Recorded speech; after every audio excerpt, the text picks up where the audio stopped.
back to another Parts Factory Australia installation tutorial video. Guys, I'm back out at the farm. I'm working on this VE Commodore. Specifically, I'm going to be changing the coolant tank. Now, one of the reasons you might need to replace something like this is if the tank's got a crack in it, it will be leaking onto the ground. Most of the time, if someone reverses into you, because it's behind this bar here, it will crack your bottle. It's not going to be too hard to replace, harder than most tanks, but not the easiest one in the world. They do sit under here. So we're going to pull the inner guard liner out, get it out of the way, and pull it out that way. Other than that, guys, we do have these available on Parts Factory. Click on the link of click on the title of the video. A link will pop down the description. Order it, get it in your hand, use this video, save yourself some money, and when you're done, give it a thumbs up so I know that this is the type of content you're looking for. Alrighty, guys, let's jump into it.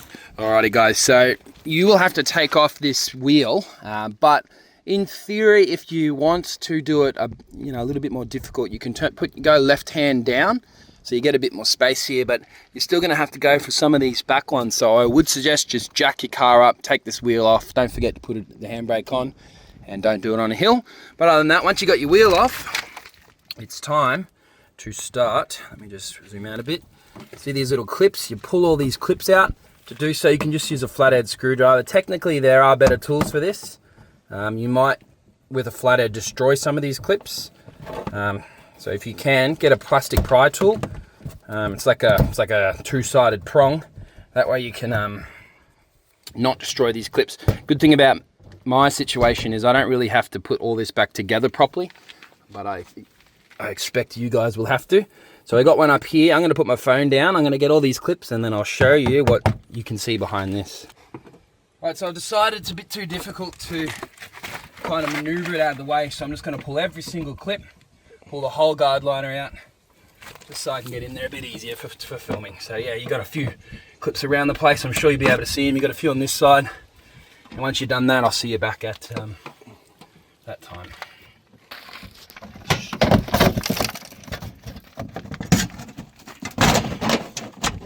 Alrighty, guys. So I got the guard line out of the way, and as you can see, this little tank is held in by what looks like one 12mm. So grab your 12mm, undo that little screw there right in the dead center of the screen, and then come up the top here, grab this, pull this out, put it to the side, and then yeah, once you got that 12mm, I'll rendezvous back with you and we'll have a look. Alrighty, guys, so you just grab your 13, as I said, or 12 or whatever I said. I'm gonna pop this one out here.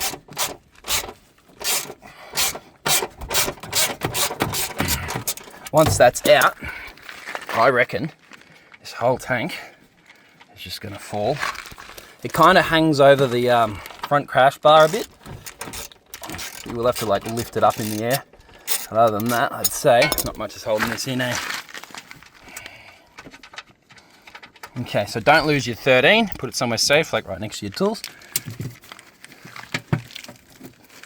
Just going to have a look from above. Double check there's nothing else I'm missing. You just go like that. Hangs down a bit. Yeah, it does, but it does feel like it's still hanging on somehow. I would say there'll be another 13 behind there. If you go through there and like that, I bet there'll be another 13 just mounting that to the side. So I'll put my 13 and have a go. Hang on. Alrighty, so we'll pop in here with our pliers and let's see if we can just squeeze that. You can kind of twist it, That way, what we'll do is we'll go and get a flathead, put it on the other side, and kind of just pry it off, if you know what I mean. Pulling it through, just like that. And then yeah, that tank's gonna come out. So that's your old tank. Obviously yours will have a hole in it. At this point, you can now grab this hose, but you know what? Before we pull that hose off, let's double check that the new Parts Factory one has a hose included. Most of the time it does, but not every time, so we'll just double check. Give me a sec.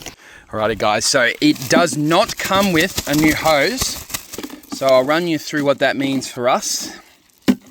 But we are here to change this. Hopefully there's nothing wrong with your hose. If so, it's just a regular hose, guys. You can go to any hardware shop.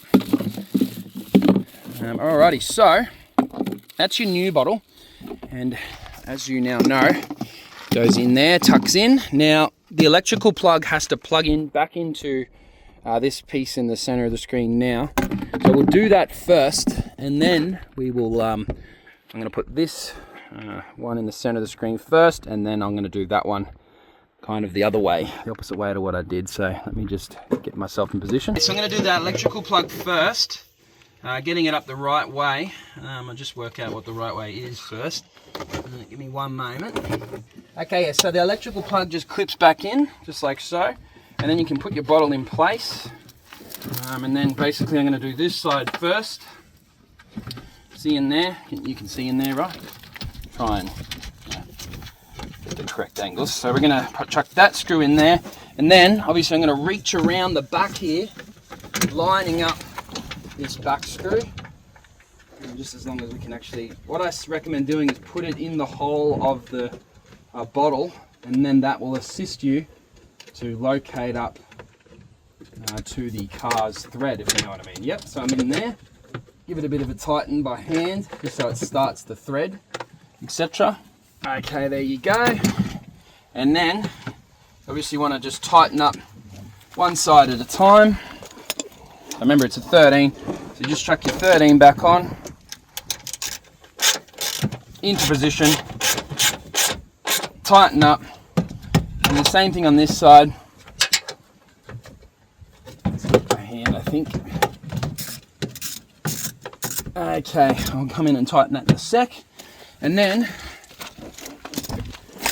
grab all the old stuff, move it out of the way. It's all required anymore, so you guys can bin yours. Okay, so at this point you grab your new tube, but what I'm thinking, if you're only replacing a cracked bottle, technically you can just put this one straight back in.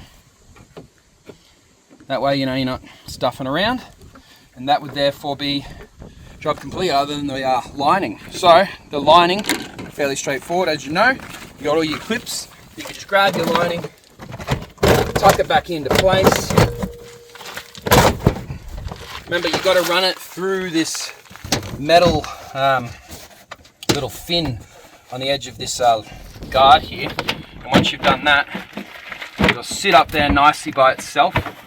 And then, as you guys already know, grab your little clips.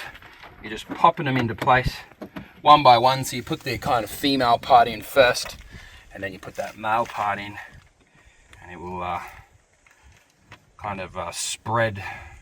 It'll spread the part of the female out, and that'll actually hold that guard line in place. Of course, you do it all the way around. I don't need to, so I'm not going to sit here and waste my time. And that would therefore be job complete, guys. Alrighty, guys, all done. In and out in about 25 minutes, guys. I think if you had the car high up in the air on the jack, nice and clean ground, I reckon you could get this one done in 20 minutes. It's not too hard. Even a plastic prying tool would be it would help out a lot, to be honest. Using that little flathead screwdriver is not advisable. Alrighty, other than that, guys, if you have enjoyed the video, give it a thumbs up. My name's Lucas Drabs. See you next time.